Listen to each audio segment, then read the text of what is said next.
ദോഹയിൽ നടന്നുകൊണ്ടിരിക്കുന്ന ചർച്ചകൾ ഇസ്രായേലും ഹമാസും തമ്മിലുള്ള വെടിനിർത്തൽ കരാർ സാധ്യമാക്കാൻ വഴിയൊരുക്കുമെന്ന് യു.എസ്. പ്രസിഡന്റ് ഡൊണാൾഡ് ട്രംപ് പറഞ്ഞു. ഒരാഴ്ചയ്ക്കുള്ളിൽ ഇസ്രായേലും ഹമാസും ഒരു കരാറിൽ എത്തിച്ചേരുമെന്നും ട്രംപ് പറഞ്ഞു. ഗാസ വിഷയം നമ്മൾ സംസാരിക്കുകയാണ്. അടുത്തയാഴ്ചയോടെ അത് പരിഹരിക്കപ്പെടുമെന്ന് പ്രതീക്ഷിക്കുന്നു. എന്താണ് സംഭവിക്കുന്നതെന്ന് നമുക്ക് നോക്കാമെന്നും ട്രംപ് പറഞ്ഞു.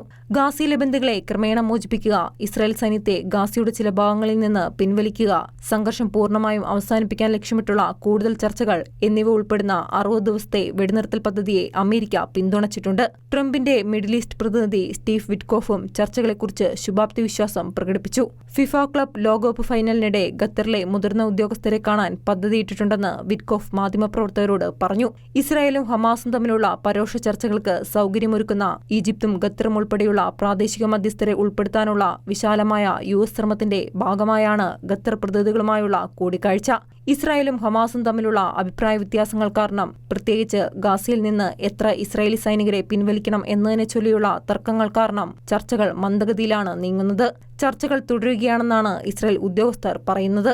എന്നാൽ ഹമാസിന്റെ നിലപാട് ശാഠ്യമാണെന്നും ഒരു കരാറിലേക്ക് നയിച്ചേക്കാവുന്ന നിബന്ധനകൾ അംഗീകരിക്കാൻ അവർ തയ്യാറാകുന്നില്ലെന്നും ഇസ്രായേലി ഉദ്യോഗസ്ഥൻ കുറ്റപ്പെടുത്തി. International desk, Shekinah news.